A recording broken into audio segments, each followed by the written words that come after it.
So thank you so much for participating and saying hello and sharing your favorite game in the chat. So I'll just open the space with harakia.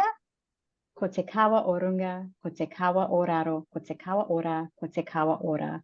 E rongo e whakairihia ki runga, turuturu o whiti, whakamaua kia tina, tina, huye, tai kie. Kia ora. So my name is Maheshi. You would have seen me in the comps. So really, I'm the community impact lead here at Academy EX. And one aspect of my role is to curate and facilitate these kind of explore and experience sessions. I'm also responsible for kind of taking care of our community of learners, whether that's external, internal alumni and our international students as well. So if you ever need to reach out to me, there's my contact details. So just Zoom one-on-one. Please keep yourself on mute. Please use the Q&A box to ask specific questions to our panelists, because that really kind of helps us to sort the questions that are coming through from the chat versus the questions that you'd like me to kind of ask the panelists. This session is recorded, and we will distribute the recording for everyone who's registered for the session. We're also using an AI note taker called TLDV to capture notes, and we'll use that as part of the recap for this session as well. So if you're new to Academy EX, kia ora and welcome. We have 4 particular faculties that sit under the Academy EX umbrella. The Mind Lab, Earth Futures Lab, Tech Futures Lab, and the L&D Lab. So the L&D Lab is really looking at our learning management software as kind of a service and as a product. And the rest of the faculties, kind of the name should kind of indicate what topics or areas of specializations that they would cover. So just want to highlight that we have 3 incredible master's programs, and one in particular that is relevant for this conversation that we're going to have today is the Masters of Technological Futures program, and Rio is one of our alumni of that program as well, and Roy Davies is joining us as a panelist, is one of our advisors. So really these programs are designed for you to get practical skills and really choose a project that you can apply in your practice, as it you get to contextualize what you're going to choose to focus on as to your context. And so really with the Masters of Technological Futures program is a deep dive into disruptive technologies and how do you use those disruptive technologies to kind of solve a problem that you're passionate about. So if you're really interested in the Masters of Technological Futures program, we do have a cohort kicking off on the 4th of July. We have space available, and we also have some scholarships available as well. So if you want to reach out to our outreach manager, Brielle, who's also on this call, that's her contact details there.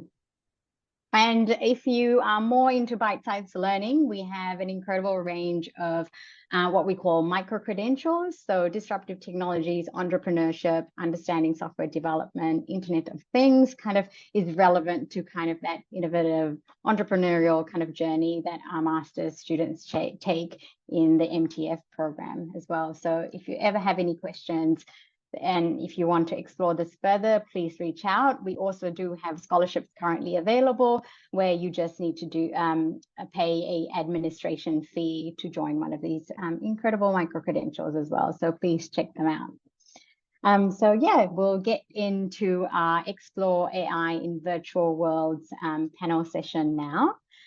So the agenda really is you'll hear from each of our panelists. We have then some pre-prepared questions that we'll ask our panelists, and then we'll open the floor for a Q&A from the audience. So make sure if you have questions to put it in that Q&A kind of channel so we can pick that up, and then we'll look to wrap up around 1:30. So as way of introduction, we have 4 incredible people joining us today. So Sam Rumlu is the innovative founder and managing director of Method, Mad Carnival, and Mighty Eyes. With a rich professional journey spanning over 20 years in the creative tech space, she has constantly demonstrated her skills and strength as a strategist and leader. Sam's passion for crafting experiences and stories that touch audiences sets her apart, and she firmly believes in harnessing technology to make these experiences more engaging, immersive, and enjoyable. Her experience includes successfully planning and executing a variety of digital and integrated campaigns for several leading brands in New Zealand and globally. So kia ora and welcome, Sam. Next up, we have Alex Coton, who is a seasoned mobile game developer with a strong focus on leadership, facilitation, and team development. His experience, coupled with his keen interest in mentoring, has led him on a dynamic freelance journey in game development, teaching, and mentoring across related industries. Having served as a teaching team dev at Dev Academy, Alex is no stranger to content creation and navigating the relational aspects that accompany teaching. His background also includes being a game developer at King, a leading gaming company based in the UK, where he made contributions as a mobile game developer, primarily working on large-scale casual production games. So kia ora and welcome, Alex. Next, we have Rio Hempohunuki. Rio is a renowned musician with a career spanning over 2 decades, marked by contributions to significant New Zealand creative projects. His diverse repertoire includes album recordings, tours, film scores, and sound design, among others. Rio also invests in future talent through the New Zealand Music Commission's mentoring program, while maintaining an active presence in live performances. Extending his reach beyond music, Rio is the founder and creative director of Koi Digital Limited. His startup merges digital technologies and gaming to develop educational resources for Indigenous communities, reflecting Rio's commitment to fostering education and preserving cultural heritage, which we'll get into in this session as well. So kia ora and welcome, Rio. And last but not least, we have Dr. Roy Davies, who is a virtual reality specialist with a robust background in research and real-world applications. With roots in establishing one of Europe's first VR research centres at Lund University, Roy has led significant projects in New Zealand, including Next Space, a groundbreaking New Zealand government initiative, and Immersia, a startup blending mixed reality with mobile devices. He is also the founding developer of Reality 2, and Roy bridges academic and research and commercial needs, bridging valuable insights from each sector to the other. Currently, as an industry advisor at Academy X, he continues to influence both the industries and its educational landscape. So kia ora and welcome, Roy. Whew, we've got these people are just so incredible and amazing, and I'm so appreciative of you all freeing up your time to join this panel discussion today. So first up, I will hand it over to Sam. Kia ora, everyone. Thanks for having me, Mahishi. And firstly, just a little bit of an introduction, because there's a lot of M companies mentioned there. And so just a little bit of background on me and the work I do across them. So Method is a creative tech studio. We started that 21 years ago. And I can just not say that anymore without sounding super, super old. But essentially, we started in the creative web space and have just seen that kind of area flourish, and have grown with it to cater for anything in kind of creative tech and screen-based campaign creative service work. Through that, we started developing a VR game kind of prototype back in 2016, and we're lucky enough to get to partner with Sony on that, and launched our studio Mighty Eyes and our game Wanderer, which is a VR time travel adventure game, in 2022. And I'm a co-founder of that and executive producer on that, and then also had an amazing opportunity a couple of years ago to launch another studio through a game we were developing for Snap, and that's Mad Carnival. And Mad Carnival's a family-friendly game studio. I have a personal passion about creating content that can reach our little ones, and the ability for them to play with families and, without violence. And so that was something that's really close to my heart. And so Mad Carnival strives for that. I guess for me, and a little bit more sort of, hang on, let me go to the next slide. I don't know how long I'm going to leave this slide up for, looking at my own face, but across all of those studios, essentially my role has been quite varied and wearing quite a few hats, because over 20 years, starting as kind of more of a creative producer, I get to do a little bit of everything from creative, story design, user flow, strategy, direction. I am literally across everything, but, not an expert in any one thing. So I can't develop, I can't code, but I can very much direct coders and developers, and I can't actually design myself. I'm very good at directing that. So hence my role as kind of storyteller. And a lot of the work we do spans exhibitions, experiences, activations, augmented reality, virtual reality, animation, games, web, etc. So the full gambit, anything that's screen related, we have probably done something for.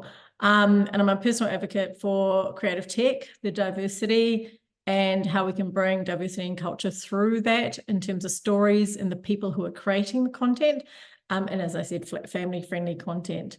And these are just some of the examples of the work we've done across the different studios. So Wanderers, that first image that you see, as I said, it's a time travel adventure game.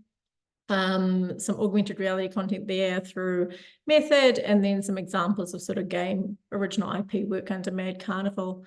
And for me, I in terms of AI and how I see, I guess there's a lot of pros and cons, and it's really interesting. My son said something this morning about how AI will kill us. He's 10, he's just turned 10. And our immediate reaction, my partners and I's immediate reaction was that it is here to help enable us. As we all know, and we keep hearing, it's not here to replace anything. It's here to help. David, I see your comment. I know he could be right. We'll leave that for the future. But, I feel like if used properly, like anything, it can be really enhancing to our lives. But there's a few things I wanted to touch on kind of both the positive and the negative, and how we have been using AI in particular. And I think there are some of the kind of more obvious kind of case studies in terms of creating content and how we do that. So in the game space in particular, a lot of our initial concepting of spaces. And so with Wanderer, we go back into different moments in history. And so when we think about the scenes that we want our character to go into, we've got to lay that up. We've got to figure out what is in that scene with any game, actually. I'm designing another adventure game at the moment. It's like, what does the bedroom look like? What's in there? And so previously we used to have a lot of, the content in our heads that we can then, we get a concept artist to draw out, because we aren't all able to kind of sketch. And so where we're finding AI comes really useful for us is in drawing those concepts out as a reference point that we can then give to an artist. So a lot of the work we're doing with AI is used internally. It doesn't ever go external. It doesn't ever get, put into a game or content that we're creating, but it helps kind of refine our thinking and give examples to our thinking. So I always think it's always as good as what you feed into it, so it's your ideas leading it. And so I'm much an advocate of how we direct AI and how we can direct that content to suit us. And where I think it's really interesting, and the kind of the areas that I'd be keen to discuss more on this panel is where, and I have seen this starting to happen with some people in some of our teams, is the over dependency on AI.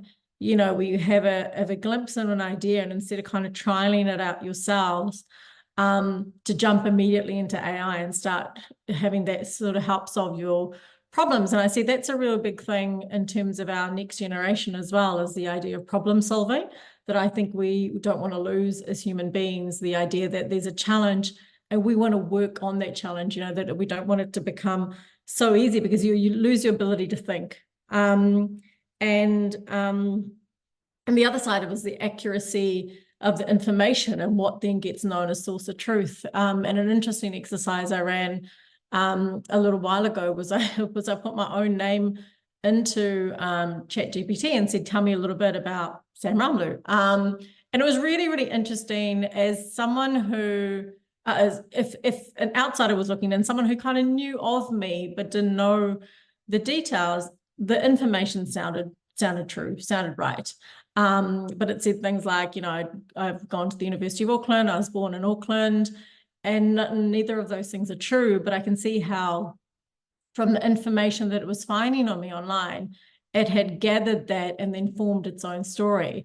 And I thought that was really, really interesting that if, you know, and from time to time I do a few interviews and stories, and if a journalist had wanted to find some backup, you know, some supporting information on me for their article, for example, they might have done a search and they might have found this information, then they might have written about it and put it in their article. And then suddenly you've got that, you know, that source of truth, it starts to become a source of truth because of the information they've got. So I think there's a lot in there that can, you know, that can kind of cause inaccuracies, but to someone reading some of the information from the outside without having personal knowledge of it, it's really risky. And I link that to kind of what we're doing again with Wanderer, and where we're looking at different moments in history and trying to draw out stories or information, you know. So for a certain time, for example, you know, we go back into time when we work with Tesla. Now we want information on Tesla. Now we're going to look at what are some of those key points. And we need to make sure that we're sense checking it against a few different things. Otherwise, that becomes our source of truth. But I also kind of just want to link into, and Maheshi, please tell me if I'm like where I'm at with time. But in terms of an ethical and cultural bias that starts to form, which we've already seen in Google, you know, a lot of what I'm trying to do with our games across the board is try and find diverse stories that we can explore. And especially with Wanderer and this idea that we're going into moments in time, I wanted to make sure that some of the stories that we could explore were from diverse backgrounds and not so much just the Western world. And it's really, really difficult already to find that information. So, you know, trying to find the right information and trying to sort through that information, I think that's where AI can be helpful, but also still has some of those ethical and cultural biases that come through. As an example, I'll give you this example. One of my games that I'm working on now, I have a Māori female elder character in there. And I just needed a reference for a character that I can give my artist. And I put in exactly what I just said there, Māori elderly woman. And it came back with someone in sort of full cultural dress. And I just thought that was really, really interesting because that's not what I wanted for my game. And I had to put in normal clothing for it to recognize that it wasn't, you know, that it wasn't trying to put this character into their natural cultural or into cultural gear dress. And so I did the same with an Indian character that I've got, and it did the same thing. And I just thought that was really interesting that those norms of, you know, society norms are translating over into AI, that we have to put in normal clothing. Whereas if I just put a woman in, an elderly woman, you know, what it would have given me is probably a European woman in normal clothing. So I just think there's some of those things that for me feels like something that we can feed into rather than always relying on AI to give that information back. Where's the opportunity for us to feed in content? You know, when I saw the information come out on me that was wrong, I corrected it and said, well, that's not true. This is the fact, but who's doing that? Where's that trusted source? Sorry, I'm going to open up a whole lot of, you know, philosophical thinking here. I have to leave the rest for the yes, discussion, Sam, but thank you. Thank you for leaving us with that question. Yes, exactly. Feedback group, very important. Thank you so much. Next up, we have Alex. So over to you, Alex.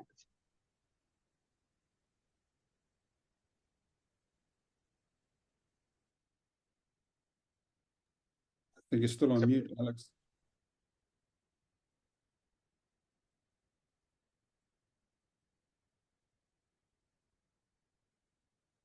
Let's try that again. Kia ora koutou. Hello, everyone. My name's Alex, and I'm a recovering game developer. I was also just trying to say thanks to Sam for raising the importance of sense checking. I completely agree. Yeah, so I worked for a mobile games company in London called King, the makers of Candy Crush Saga. And while I was doing that, I trained and practiced as a therapist. And since returning to New Zealand about 3 years ago, I started teaching both to adults programming and also game development to young people. I'm also the co-founder of my family. This is my partner Angelica and our son Artemis. In case anyone is wondering, yes, I'm really looking forward to my Mrs. Doubtfire phase soon. So just where I fit in with this little timeline of gaming is I started playing games around the Street Fighter 2 era, and then I joined the games industry in 2014 during the boom of the mobile gaming industry. Yeah, so that's the context. So it was a really sorry, I'm supposed to be switching through my own slides here. I'm just going to try that again. Okay. Here we go. So yeah, it was a really great phase in my career working for King. There was a roller coaster of game cancellations, successful game releases, and slogs. These were a couple of the games I worked on. One was Farm Heroes, which was considered like the strategist kind of match 3 game. Shuffle Cats, I was really proud to be a part of that game team because this was quite a sort of left field game for King. It was like a multiplayer online card game. And if you had a small game studio and made that game, you would have been really happy with the profits it made.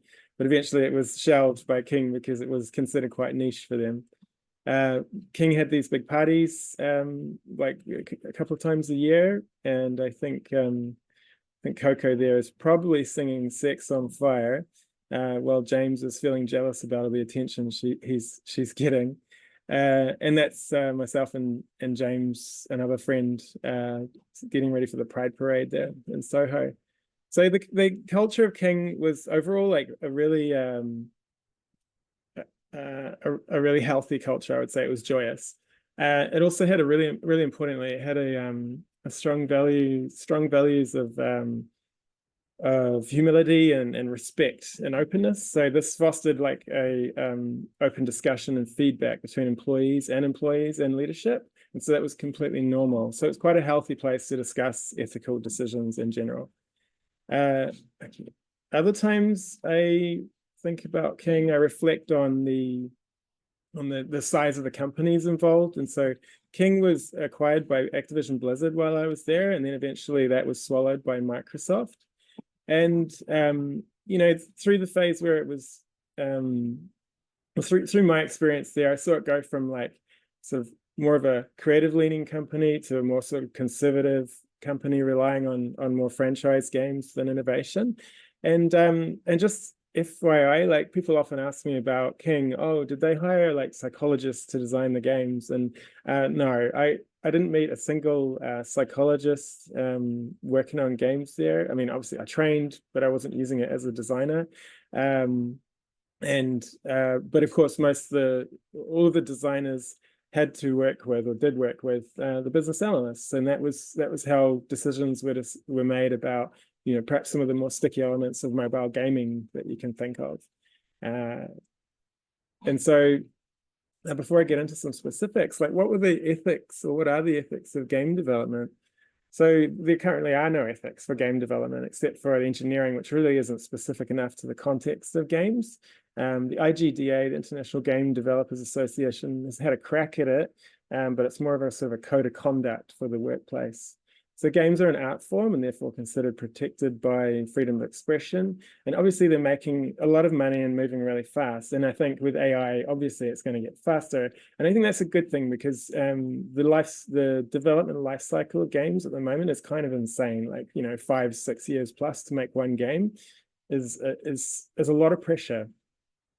So sort of largely it's left up to society and game developers to influence and make decisions that ethical decisions around games.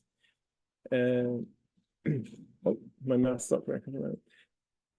Okay, so like, what was it like at King with regards to AI and ethics? So King was in this sort of treadmill of creating endless level content for their games.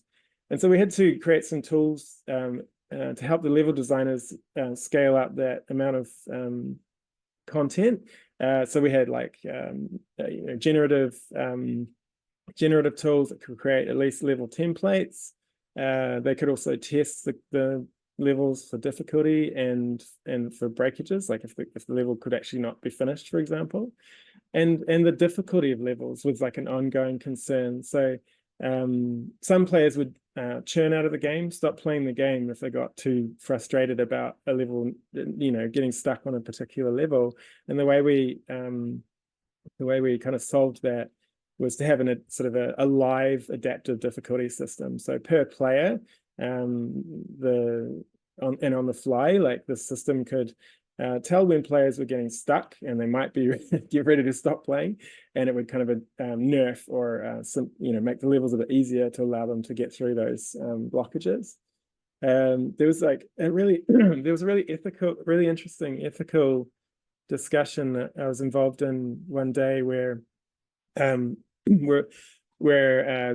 of the business stakeholders were brought to us this idea about that the starting state of the board of the game with the items on it sort of determined how easy or difficult each level was to finish. And by state, what I mean is, so say like when you're going to drive to work in the morning, before you pull out of the driveway, the state would be like the traffic on the road, if there are any incidents and stuff like that. That would determine how easy it is for you to get to work that day. And so it depends. It's random at any given day, right? So the suggestion from stakeholders was that, like, well, if we're kind of selective about which starting states we'll give to players, then we can kind of ease them through the game and therefore make more money out of them. And yeah, it was an interesting discussion because the game developers were, I mean, that sort of thing is not unheard of, but the gist of the argument from the game developers was that, well, if we start playing with those sort of random parts of the game in order to get the players through it, that feels a bit too manipulative for our players. And also, if we touch random here, like where do we stop? So in the end, we decided not to go forth with that suggestion. And there were many discussions like this, like another example around like the pricing of digital currency in games, and all of these decisions were balanced by tracking data that was made by real players playing the game, and business analysts like assessing what was going to kind of monetize best, and then that would be kind of challenged by game developers to kind of optimize, I guess, the player experience. So yeah. So over to teaching. So this was me trying to get ChatGPT last year to help me write the code for a Flappy Bird clone.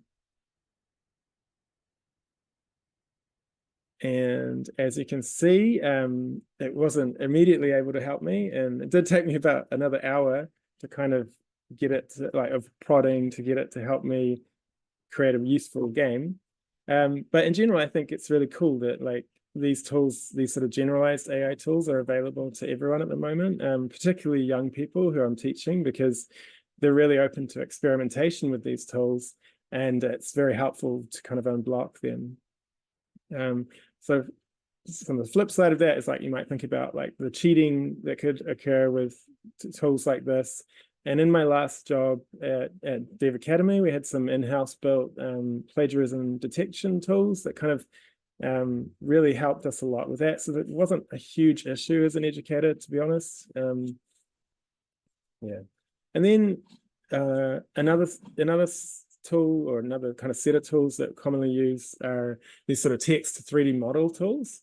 And they're really cool. Like, so you can say, okay, well, I want a wooden bazooka, or I want a tuna fish, right? And it's super easy now to construct a game world, or a prototype of a game world, so that you can, for example, maybe focus on the coding, like I did on this sort of fish tank simulator thing. Happily, I noticed that teenagers tend to get bored with these tools pretty quickly, and they actually prefer to go away and tinker and sort of manually build these things in Blender, for example. And I think that's great because I think a lot of creativity comes from making mistakes. I've seen so many examples of people making little weird mistakes and it turns into something really interesting. What I'd like to see more of in the game dev realm in general is assistance tools for people with neurodiverse tendencies like ADHD and dyslexia, because I've worked with some of these people and they tend to be really talented game developers, and there's a lot of blockages to them, particularly around the coding side of game development. Yeah, so I'll just kind of sum up this last slide by saying that the spirit of the indie game developer, I think, is what keeps the games industry honest, and I think they're the people and teams that have pushed for the kind of creativity and the quality of games to this point. So I'm hopeful that continues, and we'll keep seeing them stand up for the well-being and health of our players. Awesome. Thank you so much, Alex. And over to you, Rio. Hey.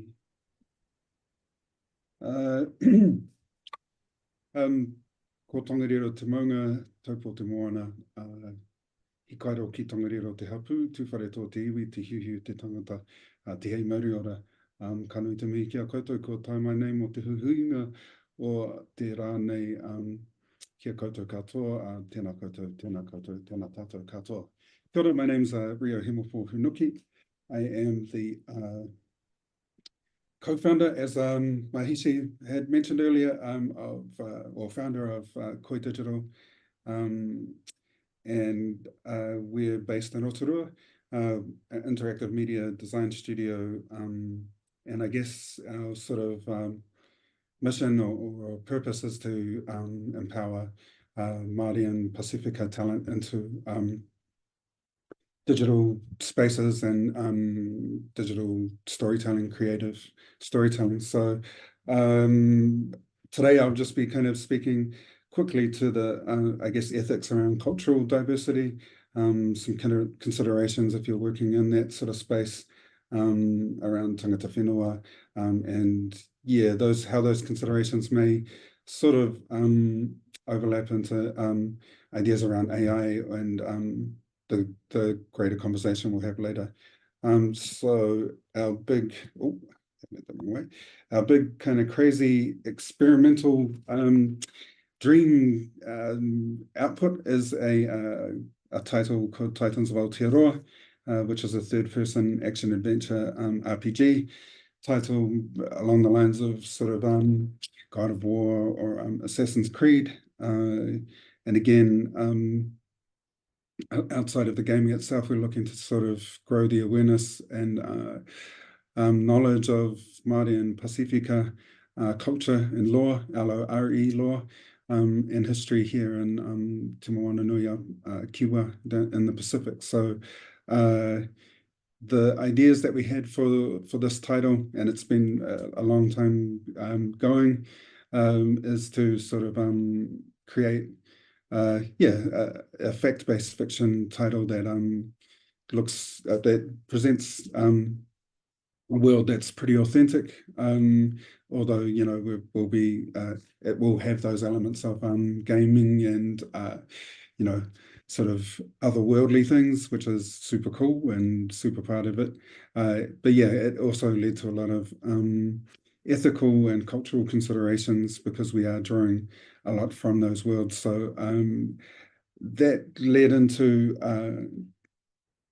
the masters. So the masters I did was in technological futures, and really it allowed me the opportunity to kind of explore more of the concepts and theories we had for Titans of Aotearoa for Tor, and we were able to kind of evidence and expand some of those ideas through the master's work. So we're able to kind of like go deep on with our communities, with our whānau and hapu, to kind of understand where they saw the digital space, where they saw gaming, how that could be a vehicle for mātauranga, for knowledge, for the culture, how to do that mindfully, and how to do that in a way that created safety for both players and those who are working on these kind of projects. So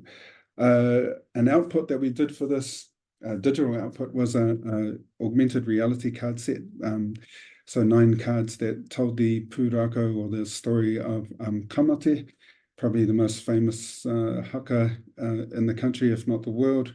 And it's often told by the, or from the perspective of the composer Te Rauparaha, who was a rangatira from Ngāti Toa. So the lesser known part of that story is actually our hapu, Hikairo ki Tongariro, and Te Whararangi, our chief, and his daughter Te Māori, who were kind of pivotal characters in that story.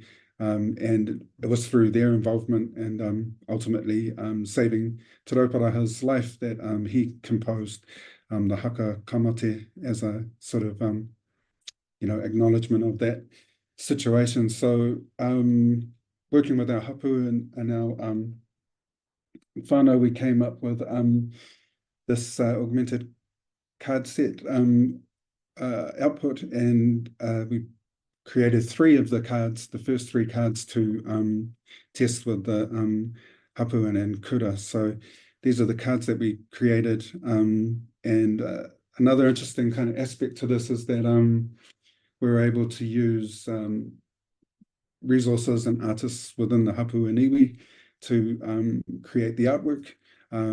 This is the front of the cards. This is our cousin Hamish Fraser. He's a hippie on his mum's side. He's actually based in London at the moment working, well, he can't even tell us who he's working for. It's all hush-hush, but it's a big flash studio up in the UK. And so he created the artwork for the front of the cards, and then for the remaining cards on the back, we had different tāmoko carvers and stuff create artworks for those. Each set of the 9 cards is grouped into a set of 3 cards, and they have a theme, this one being whakapapa. So that's the relationships, the genealogy directly for whakapapa, but the relationships between, so Ngā Toroirangi on that first card was who was the navigator and tohunga for Te Arawawaka, and he is also the ancestor that all tūwharetoa descend from. And then Tongariro, which is the maunga, the tūpuna mountain for tūwharetoa, and then Te Whararangi, the chief. So we used these cards and used this output as a chance to work through a lot of all of these ideas going back to toa, but also to really kind of cement our understanding of how to work with these cultural stories and in this space. So we created the actual augmented reality animations with 2 studios. So these were the areas that we actually went outside of the hapu and iwi, and that was for some of these technical specs. So the texturing for the 3D modeling happened with Atawhai, another Māori-led studio based in Dunedin. And then the animation, the augmented reality animation and build was done by Jix, who are based in Christchurch, and they're Tamil, indigenous to India, primarily their studio. It's actually super multicultural, but the founder Sakti is Tamil from India, so that gave us a little bit of that sort of understanding around the indigenous material and the aspects or the lens required to work with that kind of kaupapa. An interesting little aspect there was with Te Whararangi, we kept him in shadow again as a consideration around cultural safety and stuff. So kind of tying back to the masters, that was a kaupapa Māori research methodology, and I thought I'd just throw this website into the mix for those who are studying or who are interested in learning a little more about kaupapa Māori research. This is Katoa Limited. Dr. Fiona Cram is it's her site, and she has lots of really great resources there. and some of the things he breaks down in terms of in a research methodology are these practices, which yeah, super helpful when working in this space, or I would kind of say any kind of Indigenous space.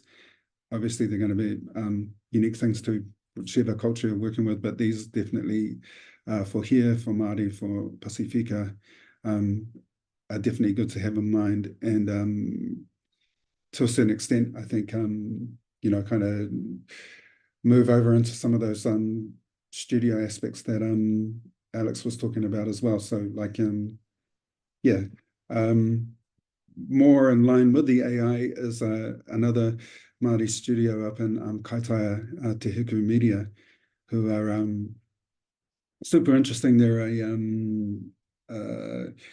They're actually preserving and restoring reo Māori, or the Māori language, through digital tools, and are building large language model resources specifically for reo Māori. So they're right in this space, doing some really interesting work, and yeah, attracting a lot of international attention for that from Indigenous groups around the world.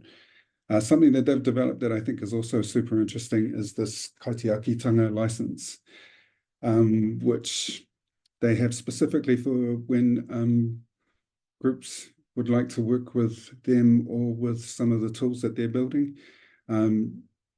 It really goes into detail, or really articulates some of the ideas around cultural protocols that they are looking for when working with partners that they follow. And I think that second paragraph really articulates sort of what Koi Digital aspires to do through our Māori and Pasifika digital storytelling. But yeah, really cool work, and the concepts that they have here are super interesting, I think, in the way that they're bringing cultural norms and practices into contemporary digital workspaces. And then finally, just coming back to the masters, yeah, my research question was, you know, how can Māori and Pasifika talent transform interactive media? Because I do think it's more, I had thought of it more of how the tech would work for those groups and communities, but actually I think the more interesting exchange is how those groups and communities can influence the digital sector, and gaming studios and stuff like that had a pretty bad reputation for the culture within those studios and stuff. And so, yeah, I would like to see more of our influence kind of moving into those spaces. Yeah, and that's me. Kia ora. Kia ora. Thank you so much, Rio, and apologies everyone for that screen share. I think it was because everyone was spotlighted, so glad we sorted that. But I'm just going to share my screen again and then hand over to Roy. Okay. Kia ora tātou katoa, ko Roy Davies tōku ingoa. So if I press there, do I? Okay. So I'm going to bring the discussion a little bit away from the virtual spaces and into the real world. Because when I think of gaming and artificial intelligence, I begin to think of some of the work that I was doing to help people to learn different tasks, to do different things that ultimately is going to be coming into the real world.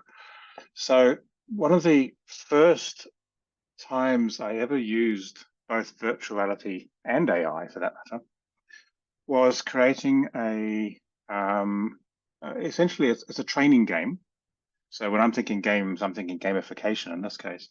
It's a training game for people with traumatic brain injury to be able to relearn daily tasks, in this case, learning how to brew coffee. This was a project I did as part of my PhD in Sweden. And the AI in this, remember this time we were talking a 200 megahertz PC running DOS and a version of a virtuality system called Superscape. So the AI was pretty basic, and indeed the virtuality was pretty basic as well.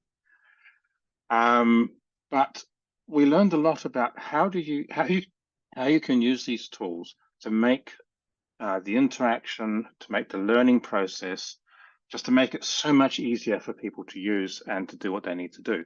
And I think that's the real power of these tools moving forward. It's not just how we can create content, but how we can use these tools to make the experience a more calming, a more learning experience for people. We subsequently made whole kitchens. We even used AI and mixed reality. I mean, we didn't call it mixed reality then because we didn't even know mixed reality existed. Again, this is early 2000s. For town planning, for various kind of games to do with driving, even in the areas of historically accurate games for one of the local towns, Malmö. Interesting thing there is they had a census done many hundreds of years ago. And at that time, they wrote down exactly what each building was composed of, who was living there, what was in that space. In fact, it was perfect material for actually being able to then recreate that as a game. And there's enough existing buildings to be able to use that, use those textures. And one of the ways, I think my first introduction to gaming AI was in the context of the characters that were being used in the space. And again, this is reasonably long time ago.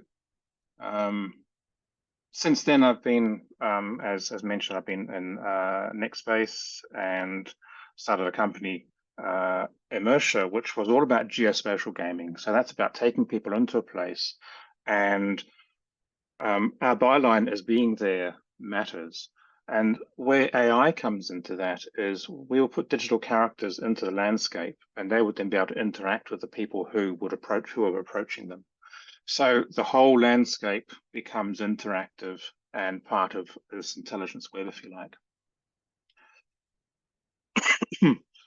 So when I think of AI, though, because of how long I've been working with it, I realize that most people these days, they're thinking of AI as like ChatGPT, whereas AI can be a whole lot of different things.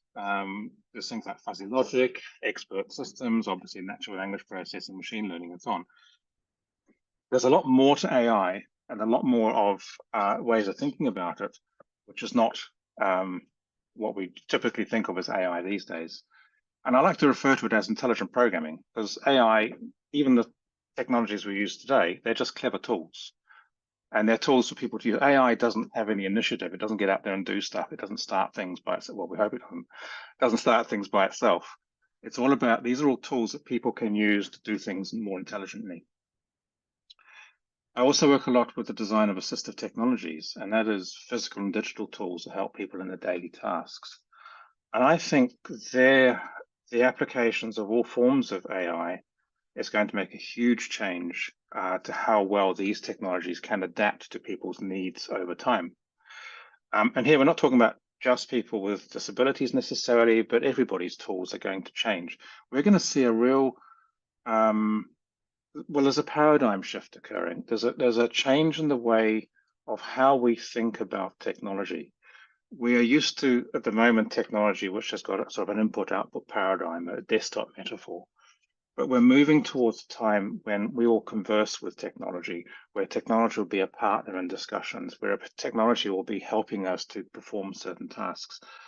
And I call this the intelligence age. So we're moving from the internet age into something like the intelligence age. And as you've heard from everybody else as well, this needs guidance, not just in games, but all over the place. We need to have the right information coming in there from a diversity of people, from a diversity of backgrounds, to make sure that these technologies are not going to be become AI overlords, but actually become something which is useful to us all. Just click. We're also seeing a convergence of technologies. So things like IoT, sensors, actuators, wearables, ad hoc networking, metaverse, mixed reality, digital twins. These are all coming together, and the thing that's bringing them together is AI, machine learning. We're seeing that across all of these different areas. and it is bringing them together. That's going to create some interesting challenges, but also some great opportunities. So I'm just going to sort of leave that there as a thought process that maybe we can discuss a bit more moving forward. Oops. And I want to bring up an example just to sort of show really a beneficial aspect of these technologies.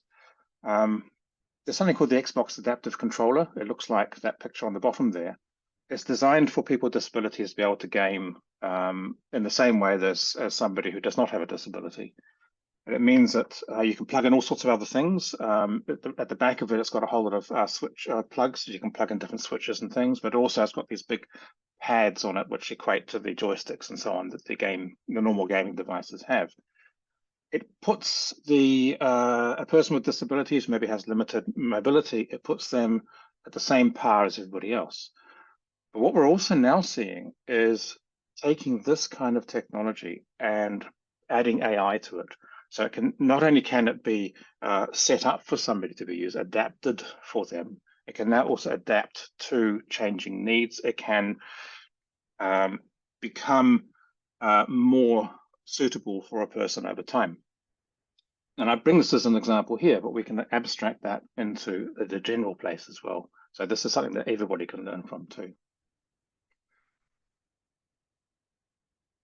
So I guess I'd like to just leave it as a question here. Are we talking about artificial intelligence, which people generally think of as taking over the world?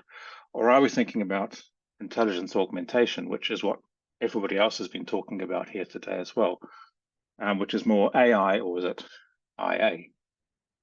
And I'll leave it at that point and hand over to Maheshi. Fantastic. Thank you so much, Roy. So we move into our panel questions. So again, if you have any questions for the panels, please use the Q&A function so I can raise these to the panelists as well.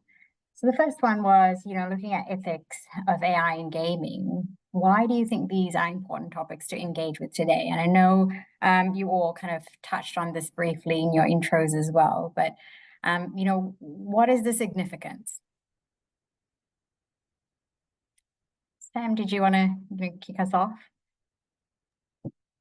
I think the opportunity we have, and I'll talk about games specifically, is I think with the opportunity to create more, I think it's becoming more acceptable for different cultures to be presented in games, as in from a user, from a player perspective. I think there's a recognition that we need more diverse stories coming through, and I think that's why this is really topical now, as I was kind of saying, is some of those biases that are formed, and what Roy was talking about as well, is how we can start to kind of tell our own stories through these, as in inputting our own content and training the AI to have that information. I think is going to become really important, because I think what I'm finding, with things like some of our own experiences and the stories and games we want to do, I think people want to create diverse content for players to engage with. But sometimes they don't have those lived stories necessarily. So they're relying on things like Google and AI to give them some of that historical context, some of the content, so they can create some of those stories. And apart from, yes, we need the right subject experts to be able to tell those stories, we do also want others to be able to kind of put those into their stories, other characters, etc. But if we're not finding the right information,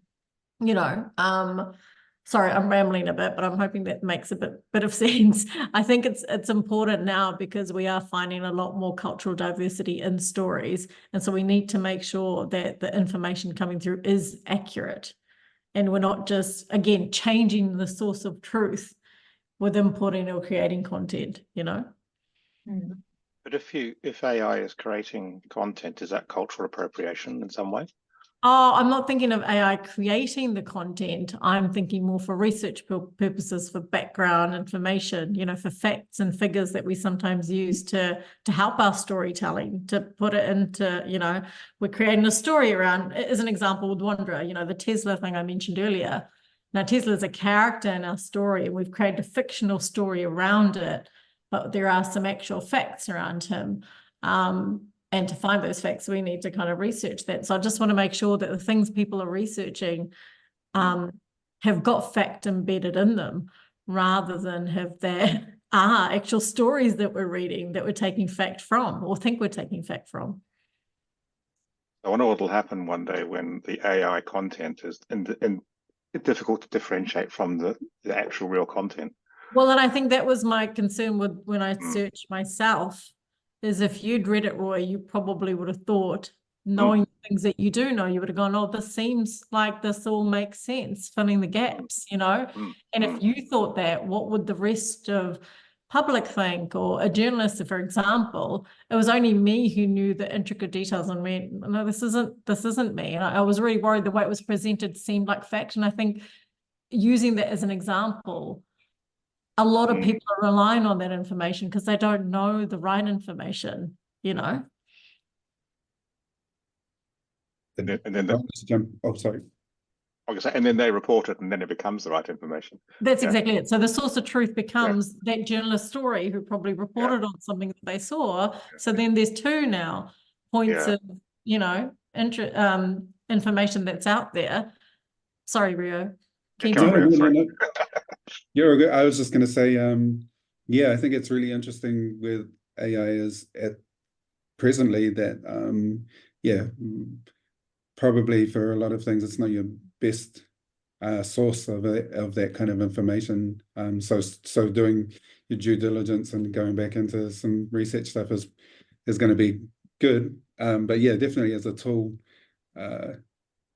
in quickly getting some ideas together that you can kind of like look through could be the way. I think, you know, that's generally how people are talking about the use of AI as that co-pilot, designer kind of assistant, which is super handy. And like you were saying earlier, Sam, about quickly getting some reference material to a illustrator or something that's quite close to what you're thinking, versus the sort of back and forth that kind of happens when if you're working remotely and stuff, and you're trying to kind of explain a concept to someone, and then they come back with what they think you've said, and then you have to kind of go back 3 or 4 times to refine it down. But yeah. I mean, I think, yeah, and you know, my concern is with how people are using, you know, tools like ChatGPT, is they're expecting content back that is true. I got into an argument with ChatGPT the other day. I spent way too long trying to get it to show me a scene, which was a library with bookcases along the back wall. And I just wanted at the end of it to see if it could get it right. And it was really crazy how I kept putting sofas in there. And I said, without the sofa, without the lounge chair. And it would report back and say, here's a view without the lounge chair. And there was a chair in there. And it's, you know, like, and just understanding, it was actually a good exercise to go through. And I think people need to go through these exercises and see what it's reporting back, because when you're asking for other things that you don't know about and you only have that source of information, can you trust it, I guess is the question. You know, when we're searching Tesla and it's giving us all this information back, I'm just using this as an example, we don't know for sure, because we don't know that information. So, but we're going, okay, this is giving me info. And I guess it's just really important that we tell everyone, you know, kids and students who are researching this, who are using this potentially for information, that, you know, it's that whole don't believe everything you read sort of thing. And you have to have those sense checks, you know, other checks in place. Well, people assume that AI is human, that it can be sensible in its own right, but actually AI knows nothing. It only brings information and summarizes it for you. So I think I come off Alex there. Yeah, I mean, in this, you know, this argument that I was at, it wasn't so much an argument, rather than me kind of trying to prove if it could work. And it was just really interesting. I kept saying, there is a chair in there, can you take it out? And it wasn't understanding it, whereas a human being would immediately see that and go, yes, exactly. you know? Yeah. Yeah, I think it's super fascinating, isn't it? On one hand, just to consider the power of some of these tools, and then sometimes when you go away and test it, you're like, it's not that powerful. It seemed like such a simple thing, but like what it was doing, because I did a Google search afterwards. I'm like, I want to give it some reference. And it was really interesting how it had brought in some of the reference illustrations. It had done a Google search itself. Yeah. And pulled together example, because I could see the Google search, the first couple of pages of searches very similar to what's coming through. And I was like, oh, it's linking to other references of this on Google, you know, bringing that in and using that information or whatever else it could find. And it was just a really interesting exercise to go through, you know.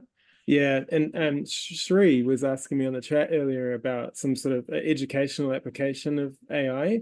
And I think that's a really cool opportunity for AI to be super useful. And I do know a number of people working on educational projects where, you know, the design of the applications uses AI in a useful way to, for example, teach mathematics to children through game theory or something like this. And it's with the curation of humans that AI's power can be much more useful and probably a bit less scary as well. Could the AI actually adapt the teaching method to the individual child, do you think? That would be super interesting, and I've been thinking a lot about that recently.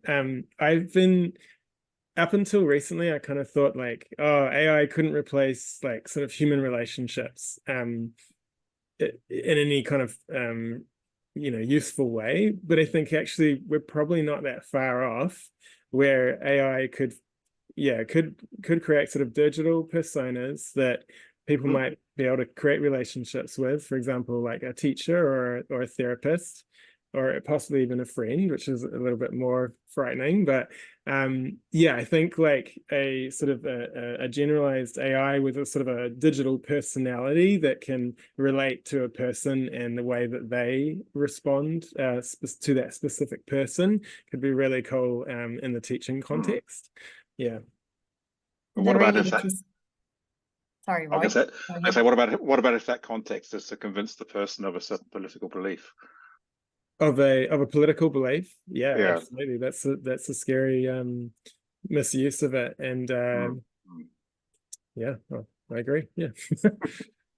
There's a really interesting question from Chris in the chat. Is it really possible for the public who are concerned about the ethical uses of AI to have any control over it, or is it the genie itself well and truly out of the bottle? And I think this kind of relates to your point that you're making, Sam, about, you know, what are those reference points and how do we kind of, as public, kind of control those reference points as well?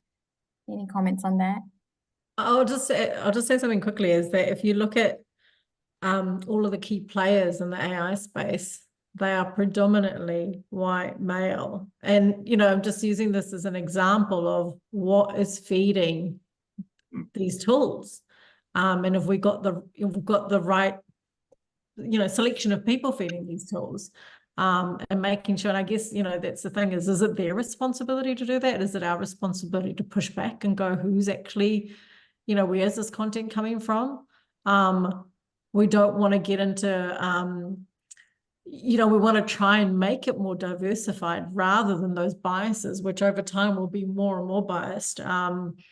Yeah, I'm keen to hear from others, totally, Rio, you know, and the rest of the group, what you guys think.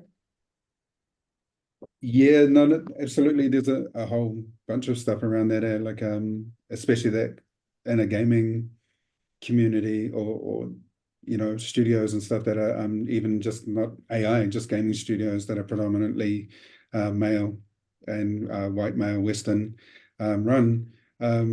So yeah, diversity and representation is definitely an aspect that continues to sort of need work. My own visits out to GDC and San Fran and stuff, like really the indie community was where I found like some real resonance with super diverse games, titles that like dealt with really interesting material that you would never find currently in sort of game shops in stores and stuff, or So I think a bit like music and stuff in the arts, it's the fringe things that tend to be the more interesting. And it's just how those can kind of make their way through, break through. And yeah, I think what Alex was talking about in his journey has been super interesting as well on that. Is it, I can say, is it possible that the only way we can really, if you like, control AI is by educating people about what they need to understand about what AI is and what it isn't? I mean, the biggest issue I see is that people anthropomorphize it. They think it is like another human being, and therefore they ascribe to it those values that we give to other human beings. And of course, that's not there at all, like trust and things like that. So, I think that's our biggest challenge is doing that. And of course, diversity as part of that. Diversity and people brings diversity of ideas, and all of that feeds into this as well. Yeah, I think it's also, what we would liken to saying what's common sense. Like if certain people are using these tools and you have a certain sense of what you think is common sense as to how much should I take this information with a grain of salt, all of that, but that doesn't apply across the board, right? Not everyone has the same way of thinking. And so someone who understands that you're not getting 100% accurate information, or that you're just using this as a tool to enable, there'll be others out there who are letting it kind of do a lot more than that. And I think that education is really, really important. And rather, and part of that, I'd love, like, I actually, want my son to go onto these tools and actually start experimenting by putting things in, knowing facts and asking questions about things he knows is true, and then seeing how that kind of links in to the rest of the questions he's asking, or the things that he's asking it to do. Absolutely. Might just move on to the next question. Play interactions in AI. How can we balance advancing technology with maintaining the essence of gaming? And there's a comment in the chats there from Daniel that there's been a recent drop in stats of gamers, playing strategy games. What could be the possible implication of that in the use of AI in gaming? And I think it's kind of related to this question as well. Question I have there, what exactly is the essence of gaming? Is it to get that dopamine hit to sort of, just to keep you sort of happy? Or is there more to it than that? But Alex, you've been in the gaming industry a while.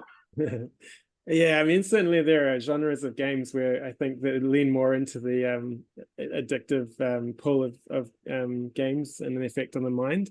And I think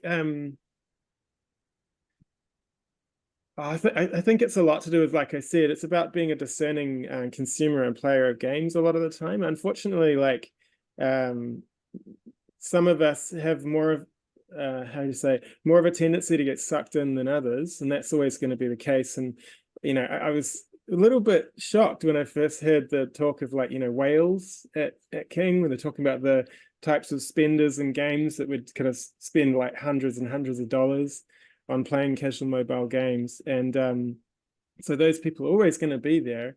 And then there's sort of in the middle somewhere, there's a bunch of people who really enjoy gaming for so many other reasons, like it might be it helps, it's sort of, they get a kick out of problem solving, or they're like strategists, like someone was talking about in the comments. I also love strategy games, and I'm curious to see them. I'm sure they'll make a comeback again one day.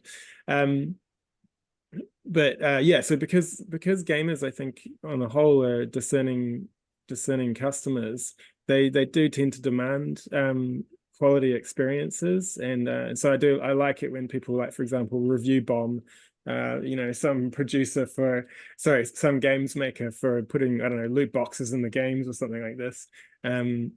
That's my take on it, is that society will kind of shape this rapidly advancing technology as it's rolled out. We've seen so many examples of that. Another one was Ubisoft was tinkering or playing with the idea of using NFTs, digital assets, in their games through blockchain. And I think that was my take on that. But that didn't happen, I don't think. So yeah.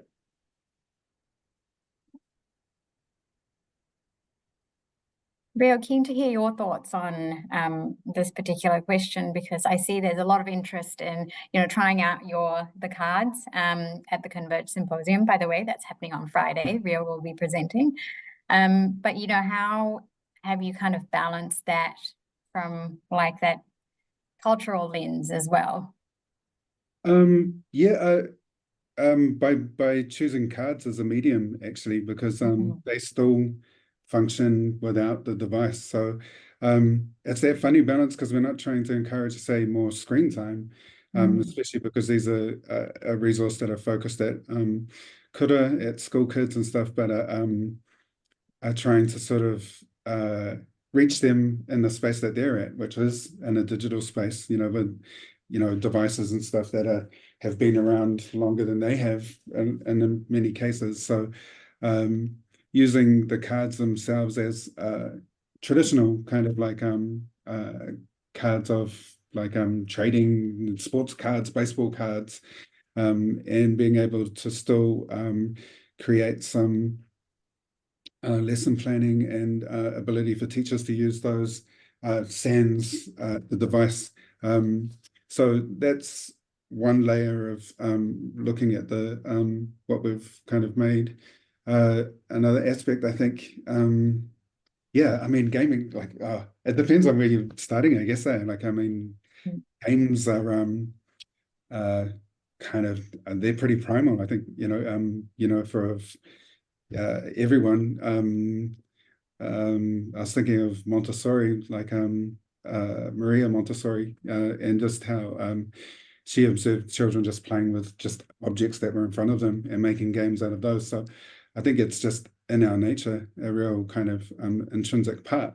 I think the interesting aspect, I guess, is that ethical question, and why I had kind of included some of those references for resources around kaupapa Māori methodology and Te Hiku Media, is because they are kind of addressing ethical questions because of just by the nature of their work.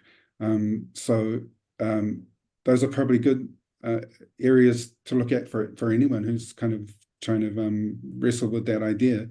I mean, when you get into the bigger kind of areas of industry, I guess, not even gaming, people want, exponential growth, all of these kind of pressures that compromise ethics. So yeah, I think for what we do in the internet and digital space, just kind of potentially offers a way of sort of scooting around, and that's why I kind of brought up some of the indie kind of aspects, because you can try to sort of find a balance between like obviously being sustainable, but then not having to compromise your soul to get there. I just want to, and adding to this, I think if you look at any sort of form of entertainment, across film and TV and games, so much has changed already over the last few decades, right? And I think what you have is the essence of for example, different types of games. It's that gameplay loop that if you can retain that, that's your core of it. Like a good adventure game, good narrative adventure game has a good story running through. And if your story is still good, what technology is helping you with is how can you make it more immersive, more visually appealing, like with VR in particular, and some of the tools we've been able to go from Wanderer version 1, which was for PSVR 1, and now redeveloping it for PSVR 2, we're able to do a lot more of what we wanted to do first time around and making a truly immersive VR game. The core story is still the same, and so I think that would be the essence of the content and the playability, and that would apply across strategy games, simulation games. You have the essence of the gameplay, but the technology can help you create better, more immersive, more games. I think that's how we would always look at it. Like if you look at film as well, same sort of thing. The stories are what drives you to connect with them and watch them. It's like, how can technology help create better visual effects, those sorts of things. Yeah. I think it's fair to say that the core themes of games haven't changed over time. We still have basically the same games. Yeah. They've just got more visually appealing, or perhaps a little more complex in other areas. And visually appealing, but also different. Like, I'm working on a point and click adventure game. Now, point and click adventure games have been around for decades. And they won't necessarily go out of, they'll come in and out of fashion, I guess, but people still like it's a certain story. So if you look at, also a lot of games in that space, there's a lot of 8-bit pixel games, which is really interesting. It's like, well, that's something from the 80s that people want to still play, I think everything has kind of its nostalgia linked to it. And it's really about that game, that story that it's trying to tell, and what their playability is that someone will hook onto. And then I'm hoping the rest is enhanced by technology. Absolutely. Thank you, everybody. The next question, and I think we've touched on this quite a bit, inclusivity and representation. How is AI influencing representation and inclusivity in gaming? Any kind of thoughts on that? Further thoughts? I can quickly jump in. The first time I went to GDC was to listen to an Indigenous panel present. So there's groups, Native American groups and North American groups up there who are doing some really interesting stuff. Never Alone was probably the biggest sort of Indigenous game to come out in the last few years. Mulaka is from Mexico, I think. Some are, there's definitely more in stuff there. I'm not too sure. If I look at, say, representation from an AI perspective, I think of all of those funny AI generated warriors and stuff. If you type that into to get AI to give you an artistic version, they kind of all tend to look the same. Like there's a kind of like a narrowing of of the variety of what these characters even look like. So they're kind of some hybrid of The Rock, Jason Momoa, and Moana or something. Yeah. I wouldn't mind jumping in. I think in terms of inclusivity, it goes beyond culture as well. I think where I'd hope, AI could potentially help is with accessibility. And in games, that could be a really interesting thing to explore, is how could we make more games more, accessible to wider audiences, catering for, various disabilities, all of that, different audience styles. Like, is this something that, is an option within the game, where if there was a game that was that kind of had options, could you lower the violence level, for example, in a game that is it things like this that AI can help us with, so that we can make those fun elements spread across more people? That's how I'd like to see it. And that leads to the what I was talking about, the interfaces that adapt as well. So the whole, not just the game itself, but how you interact with it can change and adapt to individuals' needs. Yeah, I see it. It's really promising that the games industry as a whole has attracted a lot of a really diverse crowd of people working in it, and I think they have a lot of influence over the design of characters and environments and accessibility features, like we were just saying. I'd like to see more of that in games, the sort of personalization of experience, particularly around the accessibility, the neurodiverse kind of area. And I don't know that necessarily involves AI, but being able to put your game in low stimulation mode or something like that. I'd really enjoy that, even just because I'm as old as I am. Thank you. I'm just mindful of time, so I might just move on to the next question. Is around impact of AI on jobs. What are some current challenges and opportunities? I think the biggest challenges for people who are scared of using AI, the biggest opportunity is for those who actually learn how to use it, just like any new technology. Unfortunately, there's going to be those that are left behind, but those who do embrace it and are able to use it will benefit, I feel. Yeah, I completely agree with that. It's plain and simple, but I've got friends who work in non-tech related jobs, and they're the kind of people that are probably most reluctant to try some of these really accessible tools. As well as that, I think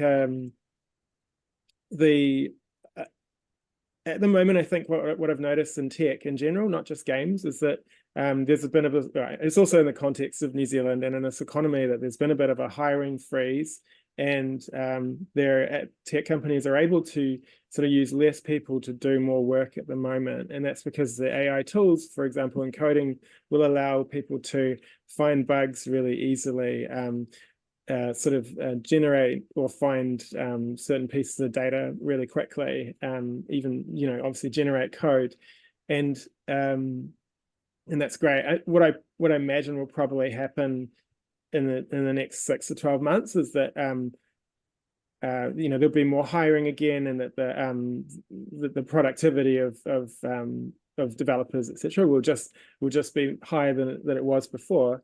And that comes with its own set of kind of challenges and questions, infinite growth and all that. But yeah, that's how I see it going. I think a lot of the future opportunities with this is also that opportunity, again, for us to really make the most of what makes us all human.